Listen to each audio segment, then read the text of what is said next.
razón. He predicado la Biblia desde hace mucho. Soy un observador de los tiempos y estudiante de la palabra de Dios. Creo que Dios está a punto de descender del cielo y juzgar la maldad de este viejo mundo. Yo no estoy tratando de salvar al mundo. Todo aquel que conoce la Biblia sabe que es una tontería el intentar salvar este mundo. Este mundo va en curso de colisión, de choque con el juicio y el desastre. Permítame decirle cuál es el propósito del Evangelio. El Evangelio no es para salvar a esta civilización de la catástrofe. El Evangelio es para salvar al hombre de la catástrofe de esta civilización. El objetivo de la Biblia y del Evangelio es arrebatar a hombres, mujeres, niños y niñas, sacarlas como antorchas del fuego y hacerles saber que este mundo se dirige hacia el juicio. Mas gracias a Dios, está por venir un nuevo mundo. Hoy tenemos muchos ingenieros sociales que hacen todo lo posible por salvar a este mundo. Me recuerdan de la gente que estaban acomodando las sillas en la cubierta del Titanic antes de que éste se hundiera.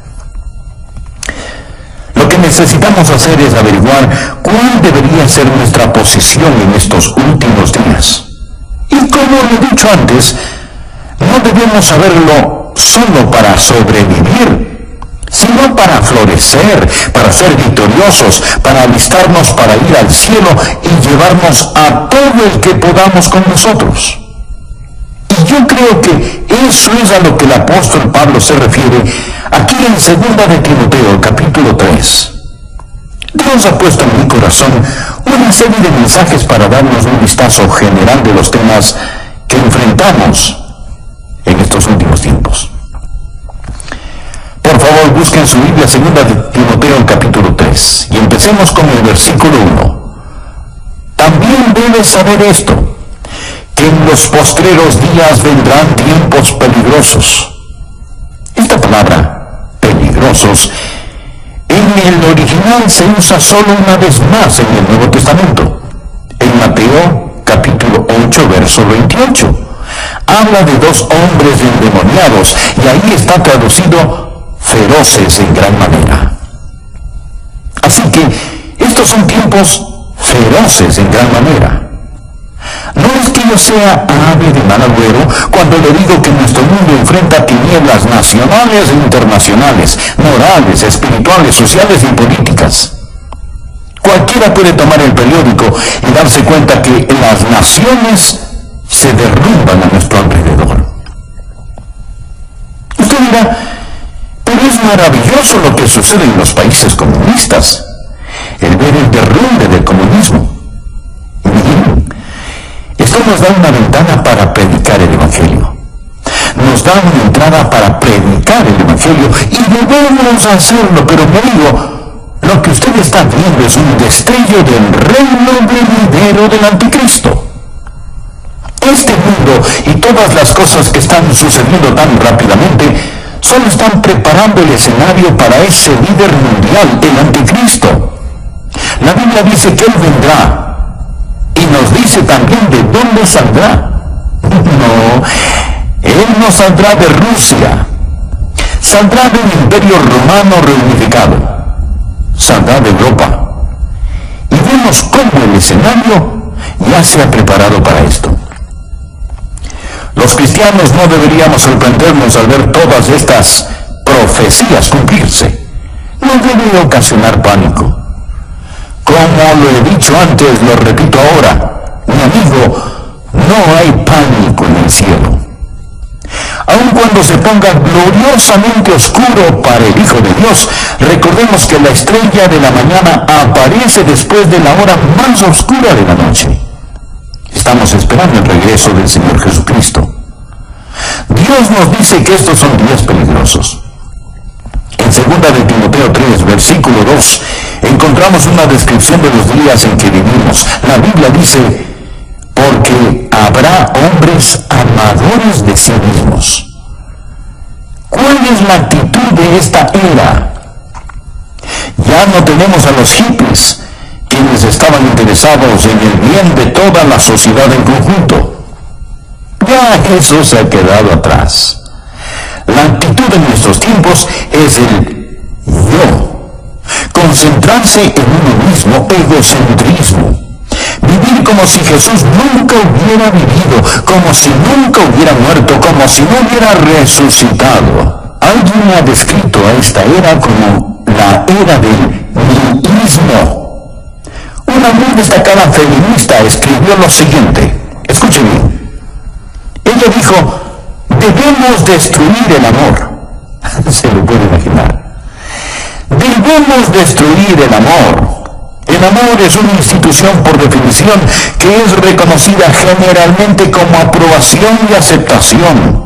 El amor fomenta vulnerabilidad, dependencia, posesión, susceptibilidad al dolor e impide el desarrollo total de la potencialidad humana de la mujer al dirigir todas sus energías hacia afuera en el interés de otros. ¿Puede imaginarse a alguien diciendo esto? ¿Que debemos destruir el amor? Lo que está diciendo es: lo que necesitas es dejar de dirigir tus energías hacia afuera. Olvídate de tales cosas como cuidar de los niños, amar a tu esposo, ser una buena ciudadana o tratar a los demás tal y como quieres que te traten. La Biblia dice que en los postreros días vendrán tiempos peligrosos. Y Jesús dijo: por haberse multiplicado la maldad, el amor de muchos se enfriará. Mire el versículo 2. No solo serán amadores de sí mismos, sino que también serán avaros. Mire a su alrededor. ¿Cuál es la motivación de la gente de hoy? Es vivir para acumular todo lo que puedan y no lo que puedan dar. La Biblia enseña que debemos adorar a Dios, amar a la gente y usar las cosas. Pero lo que nosotros hacemos es ignorar a Dios, amar las cosas y usar a la gente. Sigue diciendo que serán avaros, vanagloriosos. Continuamente presumimos de nuestra grandeza humana, de nuestros logros humanos, y como egomaniáticos vamos directo hacia el infierno pensando que somos demasiado buenos para ser condenados. Nuestra civilización se está desbaratando, anda arrastrando los pies. Y continúa diciendo la palabra: blasfemos. Puede ver eso en el verso 2. Permítame decirle algo. Me da vergüenza a veces ser estadounidense al encender la televisión. Me pregunto qué pensarán aquellos que nos visitan. El diablo lleva la blasfemia y la pornografía a las salas de los estadounidenses. Parece como si una alcantarilla estuviera abierta. La gente blasfema contra el nombre de Dios. George Will, un comentarista conservador que de vez en cuando me gusta escuchar, dijo lo siguiente: y ahora es un escándalo más allá de la ironía que gracias al trabajo energético de los fanáticos civiles de libertades, los pornógrafos disfrutan protección extensa bajo la primera ley, mientras que los niños de primer grado en una presentación de Navidad se dice que infringen los valores de la Constitución, los valores de la primera ley. Pablo continúa diciendo que en los últimos días los niños serán desobedientes a los padres. Levantamos una generación de niños que no entienden la autoridad dentro o fuera del hogar. Un educador, el Dr. Pierce de Harvard, instruía a 2,000 profesores en Denver y dijo lo siguiente. Por favor, escúcheme atentamente lo que dijo este Dr. Pierce.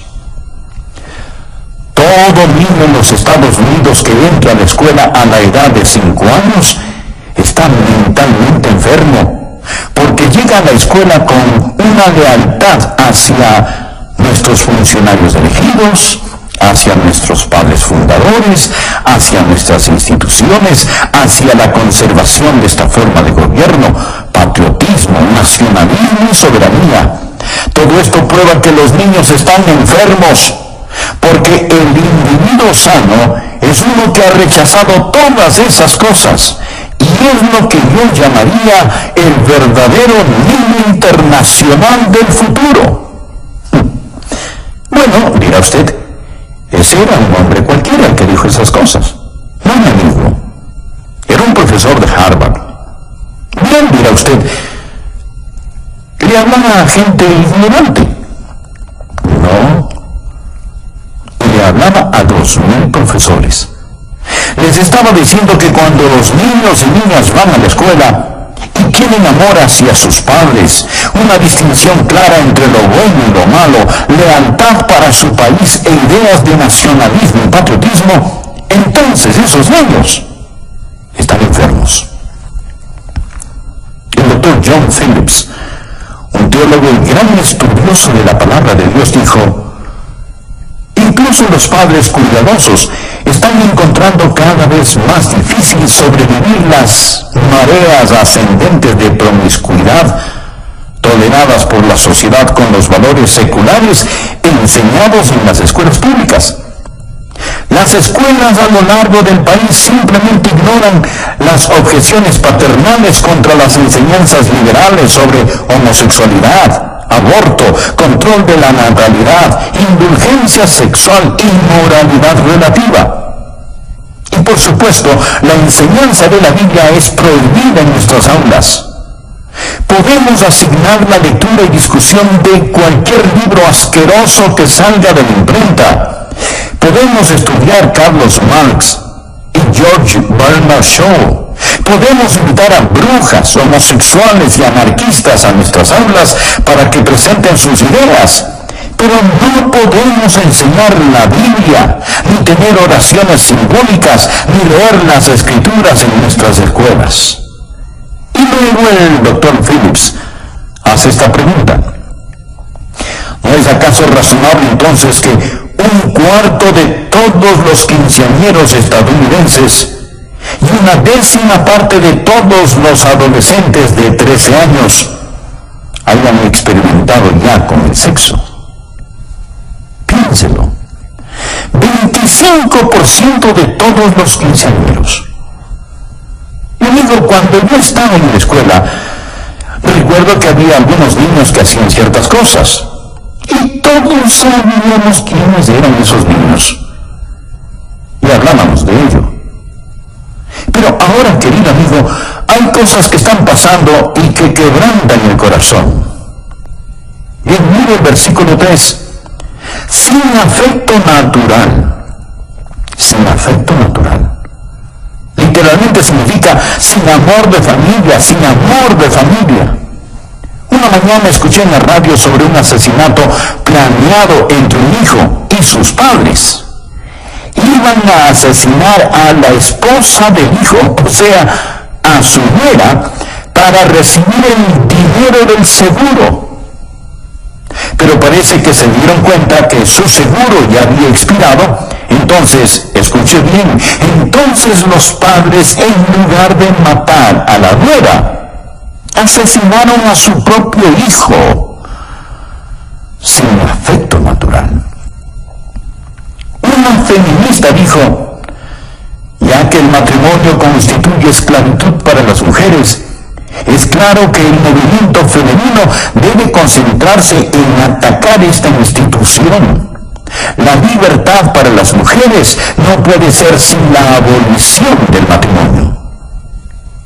Hoy yo sé que hay feministas que creen en el matrimonio y no están de acuerdo con esta mujer. Mas este es el tipo de pensar que está saliendo a flote en la sociedad en la que vivimos. Hay muchos que piensan, y entre ellos mujeres, que el tener una familia, criar niños, es una carga y es una imposición. Para colmo de males tenemos el movimiento homosexual. Cuando la Biblia dice sin afecto natural, habla de no tener el amor de familia que Dios espera que la gente tenga.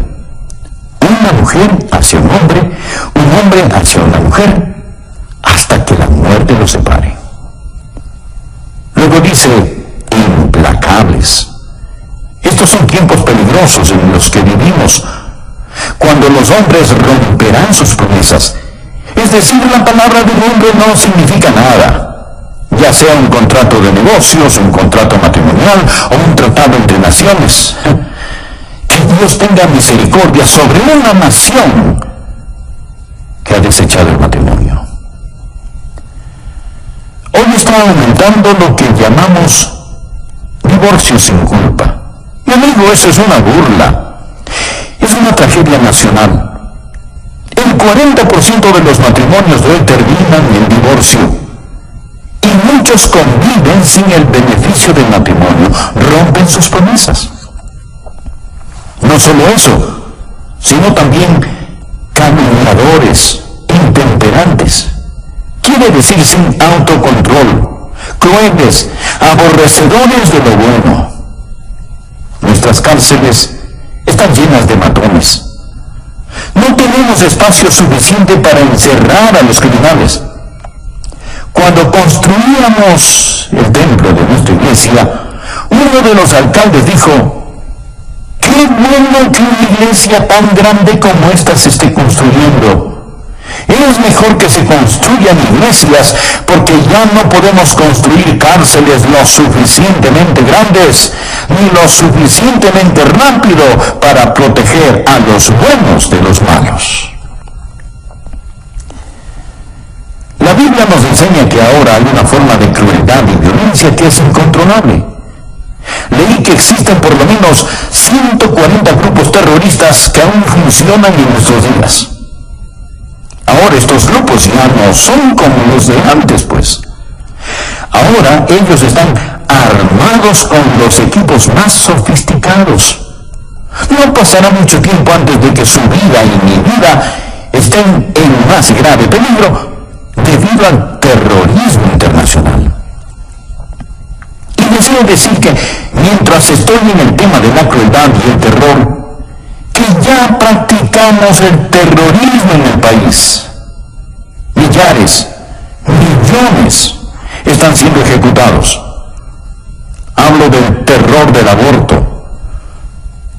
Creo que el día más trágico en la historia de los Estados Unidos fue en 1973, cuando los bebitos antes de nacer fueron dado el estatus de no personas, no ser personas. Lo que hemos hecho es clasificar al bebé sin nacer como un objeto, una materia, no como una persona, tal y como Hitler clasificó a los judíos. Lo que Hitler hizo fue redefinir el concepto de persona.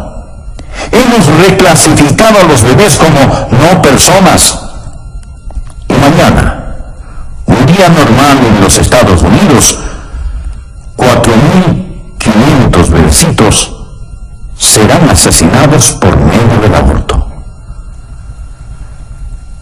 Hace un año recuerdo que prediqué un sermón acerca del aborto. Prediqué ese sermón en mi congregación y recibí una carta de una persona que se había enojado porque había predicado acerca de ese tema desde el púlpito. Lo que esa persona me dijo era: el aborto es un tema político y usted debería mantener lo político fuera del púlpito. Sin embargo, me dijo, si usted le pregunta a un político acerca del aborto, él le dirá que ese es un asunto religioso y que no debería de mezclarlo con la política. ¿Qué le parece? Él dirá, ¿sabe? Personalmente estoy en contra del aborto, pero lo que una persona haga o no haga con su propia vida es su problema, no el mío. Es como que alguien dijera, estoy en contra de que exterminen a los judíos, mas si alguien lo hace en su propia cámara de gas, ese no es mi problema. Así es que si nosotros los predicadores hablamos acerca del exterminio de la vida de los bebecitos, se nos dirá: manténgase fuera del asunto porque eso es política. Y a los políticos les dirán: hey, eso es un tema religioso. Así que, amigo, usted podrá catalogarlo como político o religioso, pero los bebés siguen siendo asesinados y tenemos que estar firmes y hablar al respecto. ¿Sabía usted que el 97% de estos abortos se dan por alguna forma de conveniencia?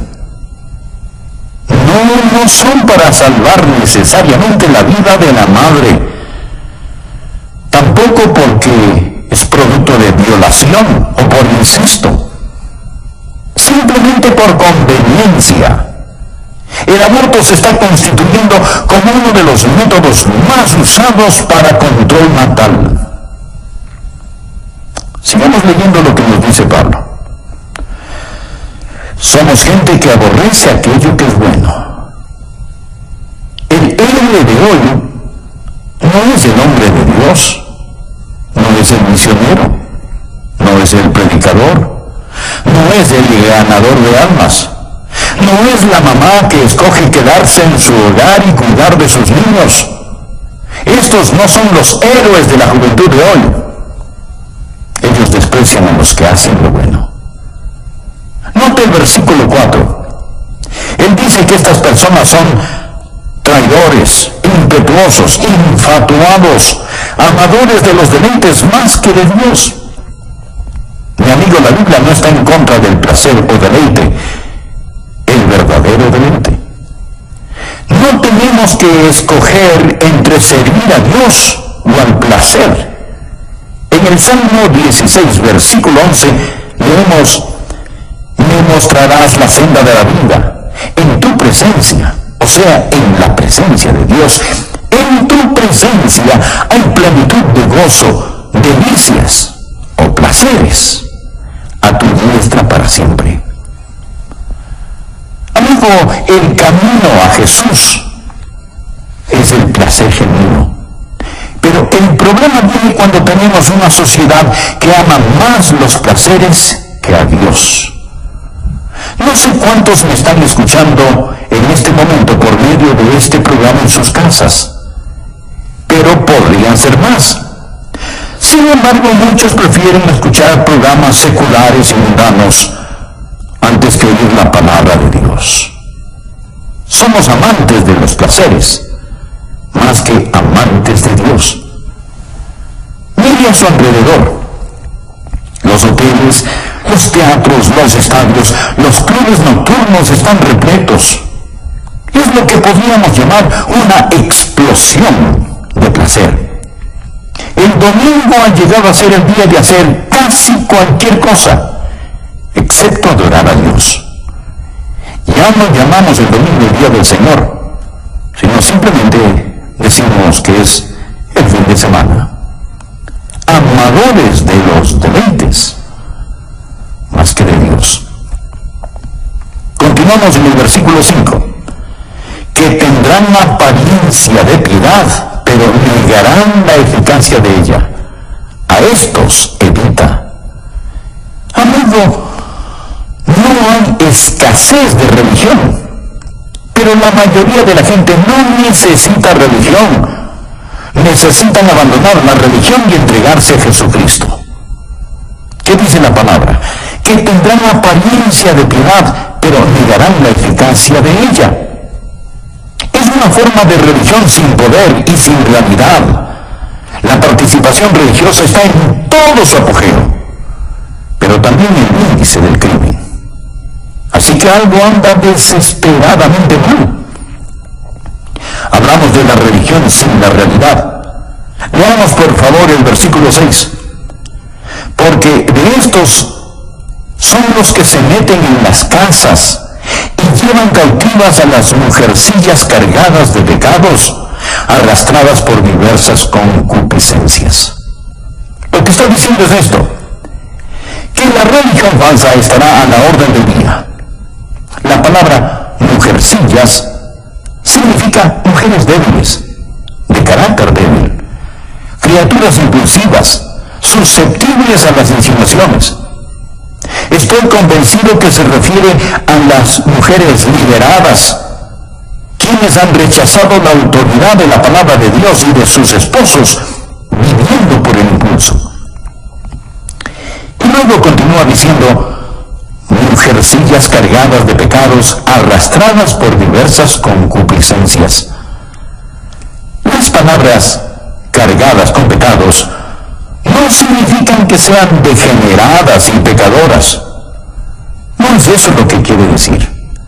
Ahora, podría ser cierto, pero no es eso lo que significa. Lo que verdaderamente significa es que llevan el gran peso del pecado. Todo hombre, mujer, joven y niño en este mundo lleva el peso del pecado. Eso es lo que les da trabajo a los psiquiatras. Por eso es que se venden tantos sedantes y se consume tanto alcohol. Porque la gente trata de olvidar. No saben qué anda mal, puesto que existe este peso opresivo. Están cargados de pecados. Y sigue ahora describiéndoles aquí. Observe y verá que son una presa fácil para el diablo. Mujercillas cargadas de pecados, arrastradas por diversas concupiscencias. ¿Qué significa esto? ¿Significa que desean sexualmente a los hombres? No. Significa literalmente diversas lujurias, toda clase de pasiones, deseos no satisfechos. Lo que tenemos aquí son personas crédulas, culpables y codiciosas. Crédulas, débiles, listas a creer cualquier cosa. Ven una revista en el supermercado donde la artista Shirley MacLaine habla de la nueva era. La toman y la leen. ¿Por qué? Porque buscan algo que les quite esa culpabilidad que sienten.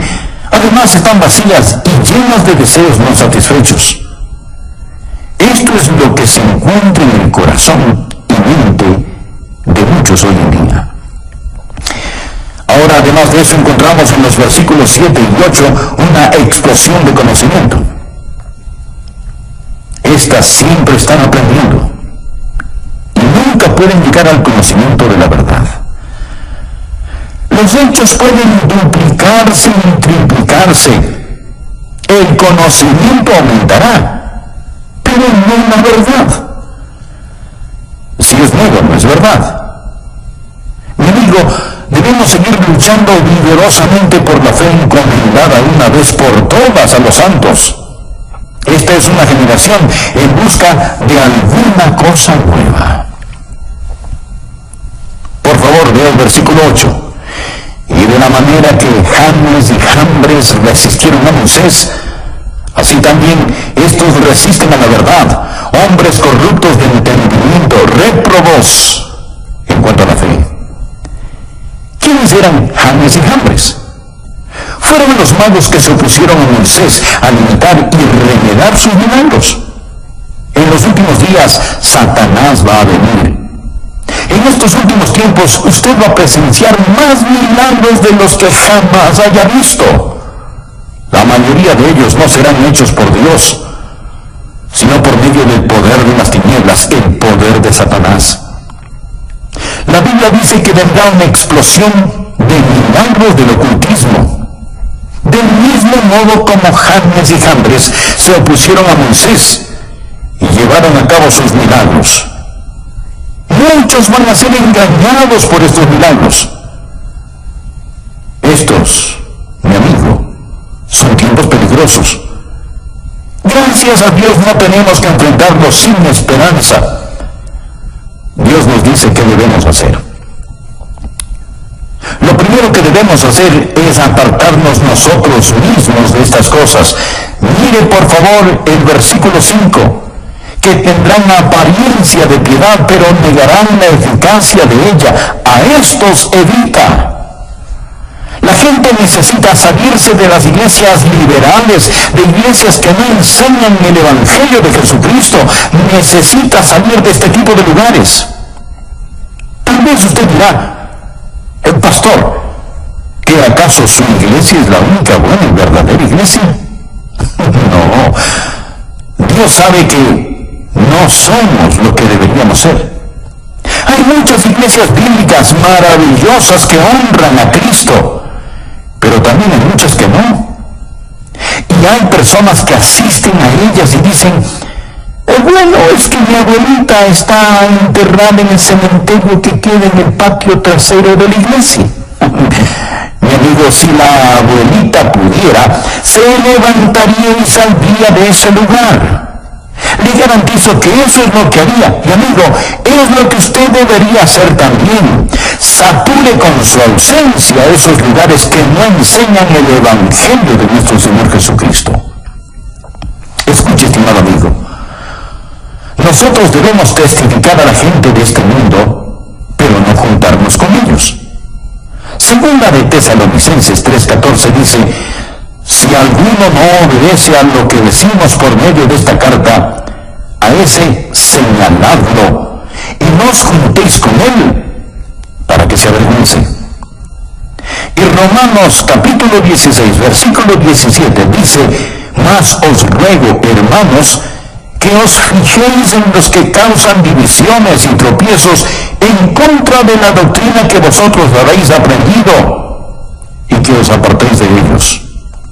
Y en 1 Corintios 5:11, más bien os escribí que no os juntéis con ninguno que llamándose hermano fuere fornicario, o avaro, o idólatra, o maldiciente, o borracho, o ladrón.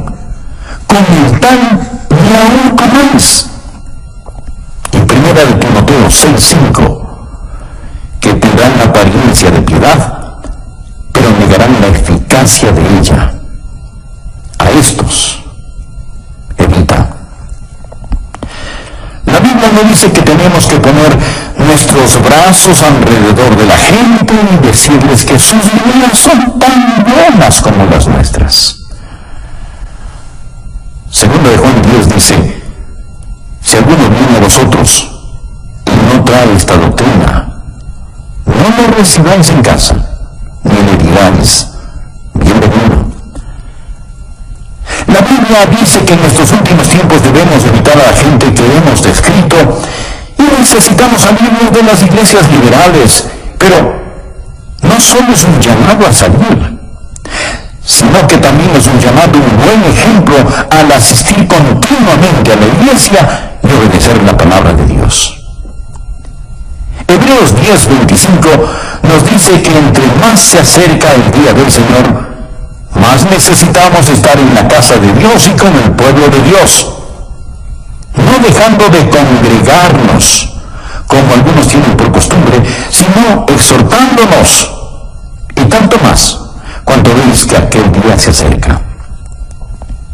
Necesitamos practicar la separación del mundo y la comunicación con el pueblo de Dios. No va a ser muy fácil. Mi amigo, usted va a sufrir en estos últimos días, pero no le hará daño si usted tiene al Señor Jesús. Miren los versículos del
al 12.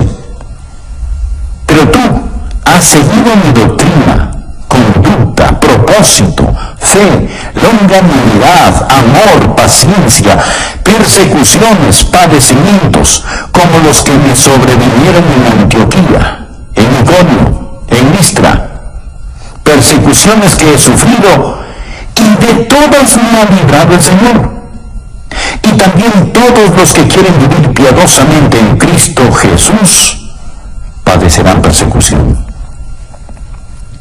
¿Cuántos creen lo que dice el versículo 12? Espero que lo crean. Está en la Biblia.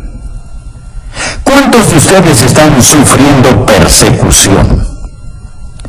Si usted no está sufriendo alguna clase de persecución, es porque tal vez no están viviendo piadosamente en Cristo Jesús.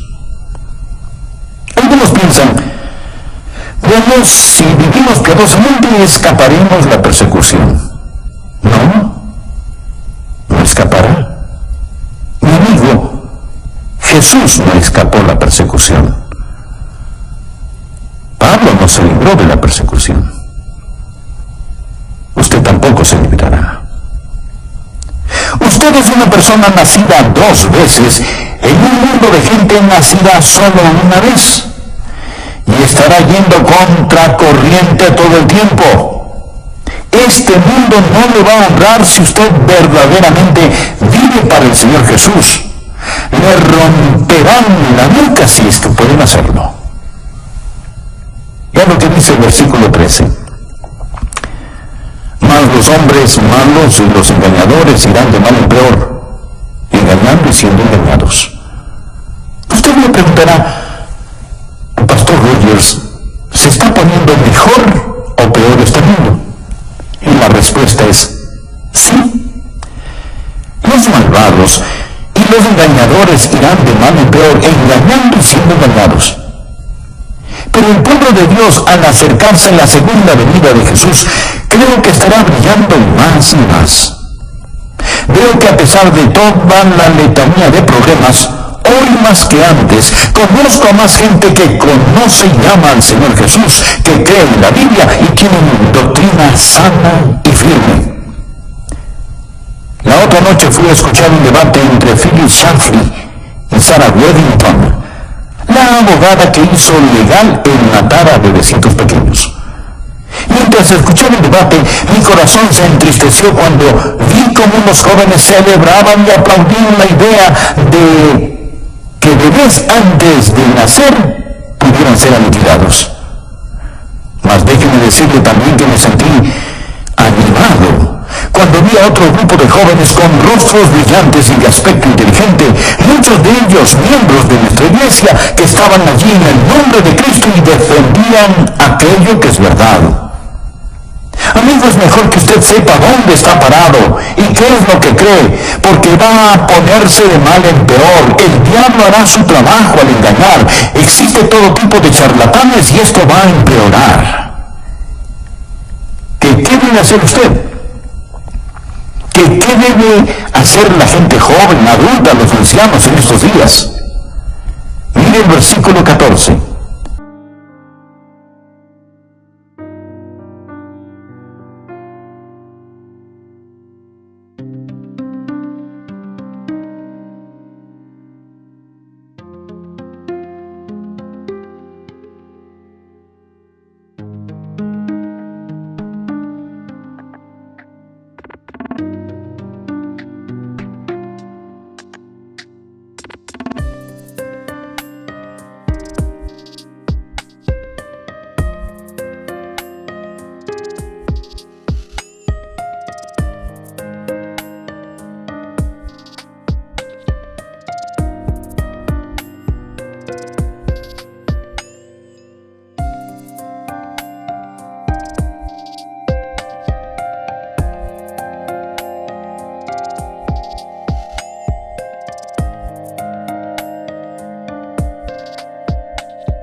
Pero persiste tú en lo que has aprendido y te persuadiste, sabiendo de quién has aprendido, y que desde la niñez has sabido las sagradas escrituras, las cuales te pueden hacer sabio para la salvación por la fe que es en Cristo Jesús.